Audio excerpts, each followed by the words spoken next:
Alrighty, The Legend of Korra Season 4, Episode 2. It's already a completely different show. Last episode probably being one of the more unique ones of the series with a 3-year time skip. And I didn't really think about this too much last episode, but it seems like Kuvira could be the main antagonist potentially of this season. Which, if that is the case, look, it's still early days. We could still be introduced to a more traditional villain, but this could be something very different compared to the traditional villains that we have seen thus far in the show. So we'll see what happens with that. They're already doing a lot with characters like Bolin and Opal specifically, and the Earth Kingdom, and really letting you know the state of the world in Korra's absence, which is the most interesting thing about this season thus far. What's going on with Korra? What's she thinking? We can assume, but I want to hear it specifically from Korra. I've also been informed that I think episode 8 is a recap episode potentially, so if I should just skip that, just let me know, which would be a shame because it would mean there's only 12 episodes in this season as opposed to 13. Like and subscribe, check out the Patreon for early access and uncut watch-along versions of all of these Korra reactions if you're interested. And with all that being said, enjoy the video. Chapter 2. Korra alone. Come on, man. Zuko alone. I see what they're doing. Talk to me. Damn, she looks like shit. I know the mirror's broken, but still.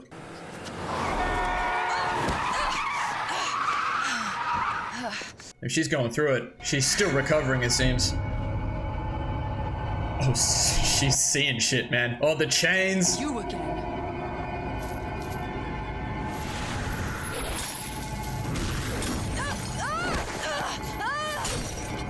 I mean, this is obviously not real.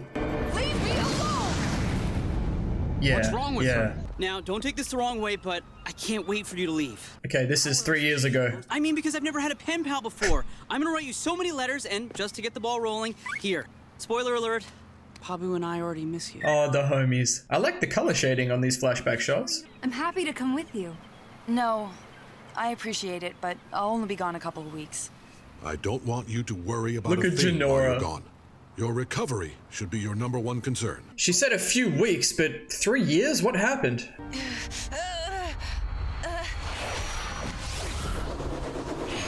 She haunted by this?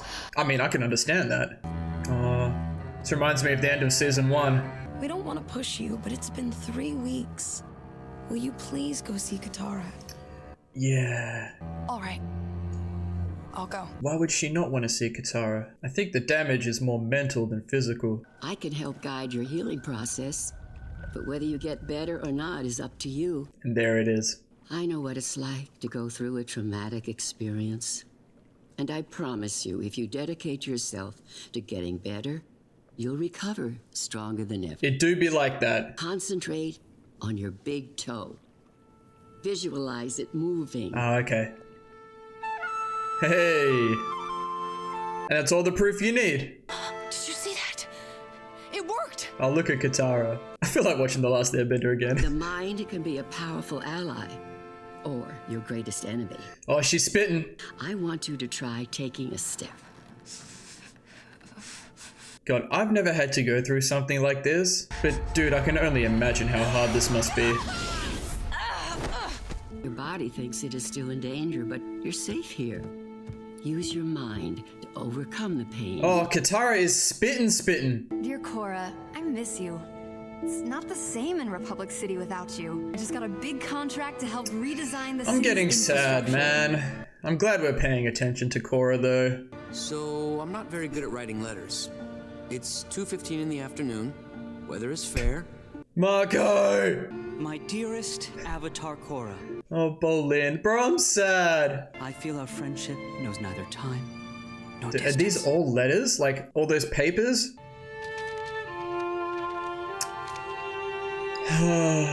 It's like Katara said, man. It's up to Korra. But I get it. Whenever you're ready.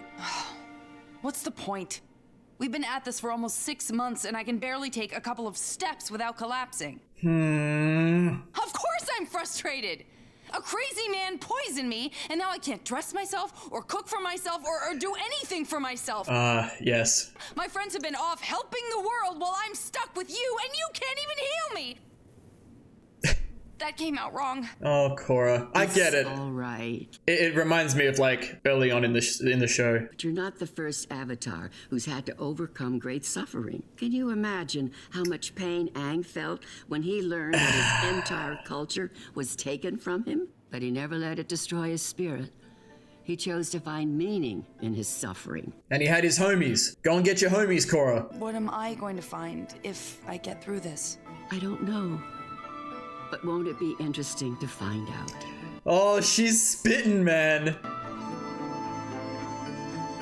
This is real shit, man. This is Iroh type shit. Visualize yourself walking over to Naga.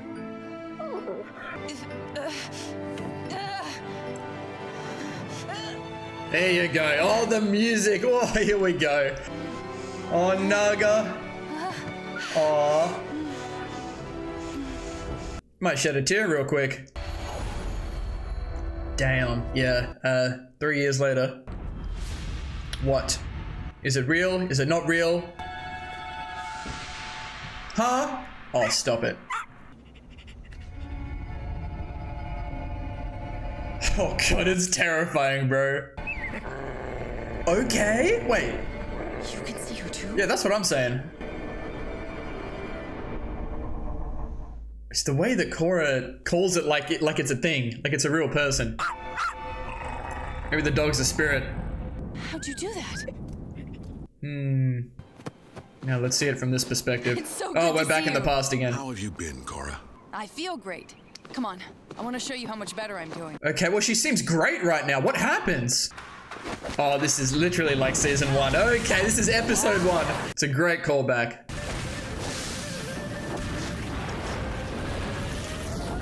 She's doing it. Okay. So physically, she might be there, but it's still the mental side, yeah. And the worst thing you can do in these situations is isolate yourself, thought which I is was what she's ready. done. There is no shame in taking the time you need to make a full recovery. But what about the Earth Kingdom? I hear it's still a mess out there. The situation has been stabilizing since Kuvira took charge. It should be me out there fixing things, not her. I know you want to Shouldn't help. matter who it is, though. Obviously, we know what Kuvira's doing. I just think you need to... If you say be patient, I swear I'm gonna water smack you in the mouth. What a smack. I was going to say you need to not worry about the future. Be grateful for where you are now and the progress you've made. Okay, good save. Dear Asami, I'm sorry I haven't written to you sooner, but every time I've tried, I never knew what to say. Oh, bless. Past 2 years have been the hardest of my life. I still can't go into the Avatar state. I keep having visions of Zahir and what happened that day. But sometimes I worry I'll never fully recover. I think you need to eliminate that self-doubt, you know? But it's easier to tell you about this stuff. Oh, that's I don't nice. think they'd understand.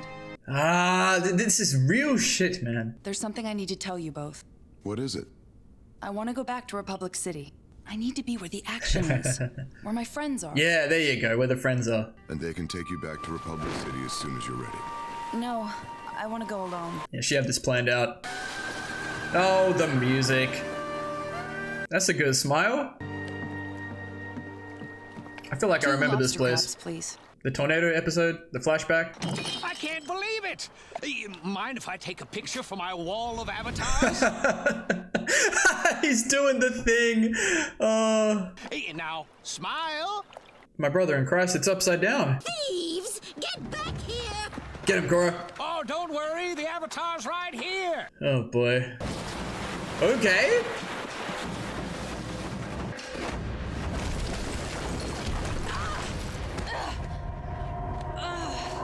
I'm sure she's the Avatar. Is this when she decides? Oh god. Bro, that's so creepy. It's the first time? Oh, maybe it's a visualization of like her inner demons, you know? Would make perfect sense. Oh, she's gotta cut her hair just like Zuko and Iroh did.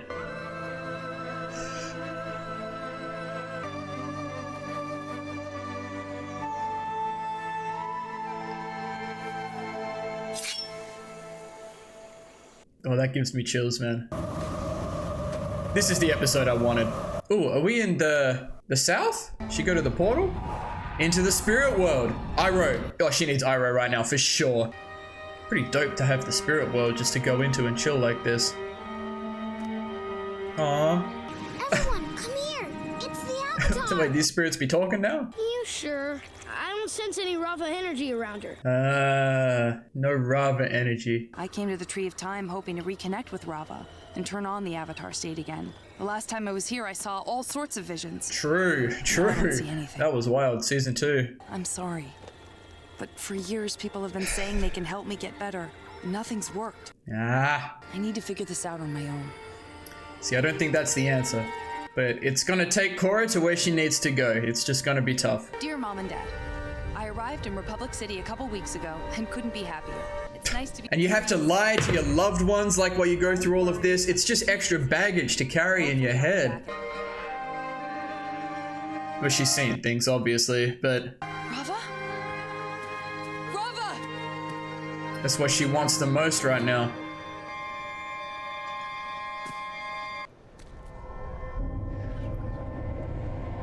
With the one street light. I am ending this. Are we like in the present? She leading us somewhere? This is where she was fighting? Oh, she's just watching, bro. And this is the end of last episode. Oh. Is that all you got? Oh, I love this interpretation. Damn! This is what Korra's saying, not what we saw last episode.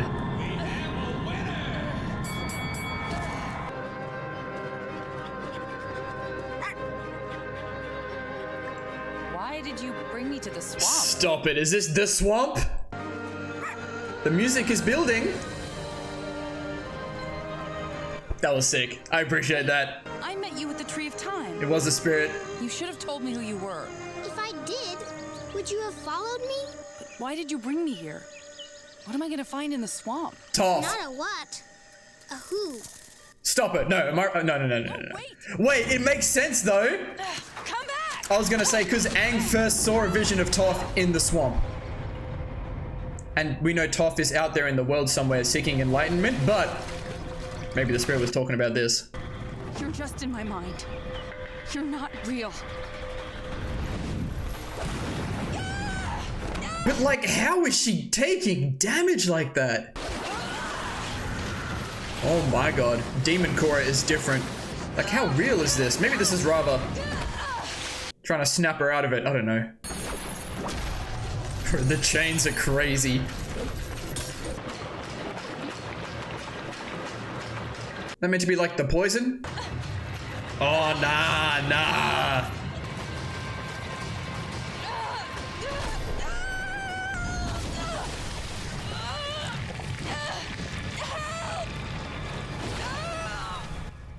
I didn't think it was gonna go this far.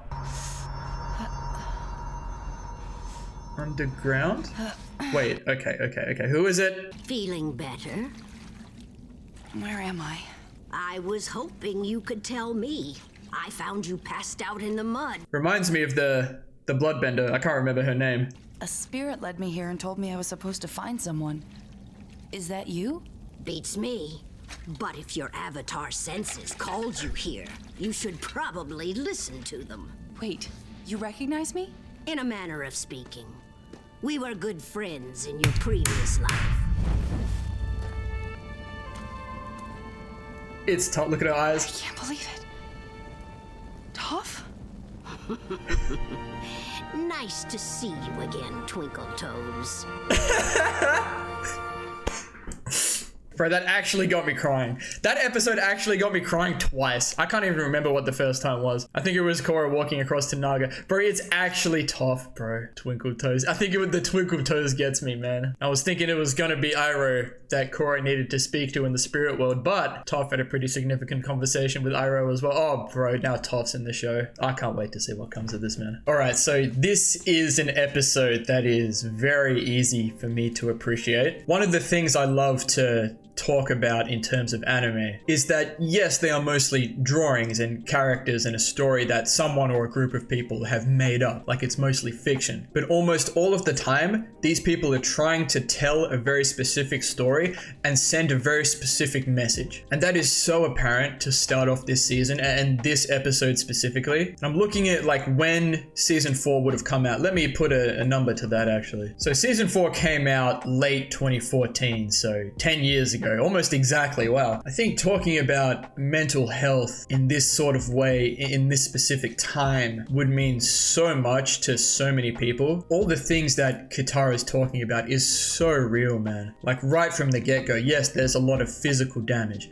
That's all going to go away. But it's all the stuff in Korra's head that's the stuff that she needs to want to get better. And it's such a real thing. And it's something that I can sympathize with greatly in the sense that it must be so difficult to do. And it's very tough to put it all on one person's shoulders and go, yes, this really traumatic thing has happened to you and it's really affecting you, but you have to be the one to want to get through it. And I can understand Korra wanting to isolate herself because you're the only one that really knows what you're feeling and what you're experiencing. So you feel like no one else can understand you and you feel like no one else can help you, which Korra says during the episode. But you just need people around you to understand that you're having a tough time and you need them to know that you want to get better, because just having homies around you is going to help you feel like you can get better, you know? This is all part of Korra's experience, you know? It's led her to TOPH, you know? Like I said during the episode, like her choosing to go off by herself is going to lead her to where she needs to go. It's not the direction I would recommend people take in real life. I was struggling with some of my words a little bit during the episode, but I feel like when she was raging at Katara, saying that she can't even do this, she can't even do that, it was really reminding me of how she was earlier on in the show, you know, being isolated from the world and having all these people make decisions for her, and it was like she was right back there, and it seemed like she really grew past all of that, grew out of it, became a different person throughout seasons 2 and 3, and now she might feel like she's backpedaled a lot, and that's so tough, especially hearing about, you know, her friends back in Republic City all moving on with their lives. Like she feels like she's the one that needs to be fixing the Earth Kingdom instead of Kuvira. But at that time, that was years ago. As long as the Earth Kingdom is heading in the right direction, even though in the present we know that's probably not the case with Kuvira, it doesn't need to be Korra. I guess in hindsight it probably should have been, because she wouldn't have done it in the way that Kuvira is doing. But you can just see where Korra's head's at through all of this, and this is exactly what I wanted. I haven't really been going back through the episode thus far. I've just been going off on this big tangent about, I guess, what this episode is trying to get across in terms of its message. And this visual she keeps seeing of herself in the Avatar state when she was fighting Zahir, like that manifestation of her inner demon, man. The way that she was during that fight with all that poison coursing through her veins. The last time she was able to access the Avatar state, like she would have absolutely been going through it. Like she almost died. She thought her father died, and Zahir is the one that's responsible for all of this. That's why she keeps seeing his face as well. You have to wonder, like, we know Zahir is locked up. Maybe Korra goes to see Zahir. Wouldn't that be crazy? But I really enjoy the involvement of Katara and then TOPH in this episode too. There's so much reference to what Aang went through, and a great comparison by Katara, like, you know, when Aang, you know, woke up 100 years later and all of a sudden everything he ever knew was gone. But he overcame that because he had his homies around him. That's the thing that Korra doesn't have right now. I do remember TOPH also left the group very briefly when she did meet Iroh, and she ended up going back. So I think TOPH would be able to understand this as well. I'm so curious to see what's good with TOPH, man. She's just out here in the swamp, like she left her family, like she's got 2 daughters out there. Oh god, is there gonna be more Beifong stuff in this season? Are Lin and Su gonna meet up with TOPH? Maybe TOPH is just here to kind of guide Korra. There are so many callbacks in this episode, not just to previous episodes in this series, but the last Airbender as well. The title of the episode, Korra Alone, to Zuko Alone, to Korra cutting her hair off just like Zuko and Iroh did, all the callbacks to Aang, you know, Katara and TOPH being in the episode, and so many contrasts to season 1 of this show as well. The way Korra was like firebending, trying to show Tenzin that she was better, the way she's like kind of isolated from the world and where her head's at, how she feels like a lot of people have to do stuff for her and she was hoping she was past that. Just a really enjoyable episode, like just like Zuko Alone in the last episode, like such a unique episode. Korra's obviously the protagonist, but to be honest, in my head, Zuko was damn near the protagonist of The Last Airbender. I keep thinking about these letters as well. Like, she and Asami were so close in season 3, and Korra felt like Asami was the only one she could really send a letter to about how she was really feeling. So they're really still emphasizing that relationship, I think, which is really nice. I'd love to see more of it throughout this season. I just can't believe it's been 3 years, man. Like, Korra's been dealing with this for 3 years. How old is Korra in season 4? She's 21? Korra is 21 right now. Okay, here's the issue I have with like a lot of shows and me trying to like connect with them, is that the protagonists are often so young. You know what I mean? Look at The Last Airbender, look at Hunter x Hunter, look at My Hero Academia. We're in season 4 and we have a 21-year-old protagonist. Like, that's something I can identify with a little bit more. These aren't kids, man. These are adults now. Bolin is 20. Marco and Asami are 22. Jinora's 14. Katara's 89? Oh, dude, it's just a different show. I am very satisfied with this episode. We're going to get a lot more context about what's really going on throughout the rest of this season. This is going to be a journey, man. I think this is going to be the most significant journey for Korra in terms of like her legend, you know? She's gone through so much and like she's always prevailed, but it seems like she felt like she lost to Zahir. Even though they eventually stopped the Red Lotus and put Zahir away again, she's just so haunted by it. So her overcoming this is going to be her big thing, man. And like Katara said, like once she gets to the end of it, we don't know what it's going to be like, but hey, let's find out, and it's going to be really sick. Oh man, okay, this is going to be a journey. Hold on. I just have such a different perspective on how I'm going to view this season now. It's going to be great. So I'm going to go into the next episode now and see what happens. Just give me a whole episode of Korra and TOPH and I'm going to be so happy, man. So thank you all so much for watching. If you enjoyed, please leave a like and subscribe to the channel if you want to see more. And as always, please continue to leave your comments and feedback down below. You know I always appreciate it. And we'll see you all in the next episode of The Legend of Korra.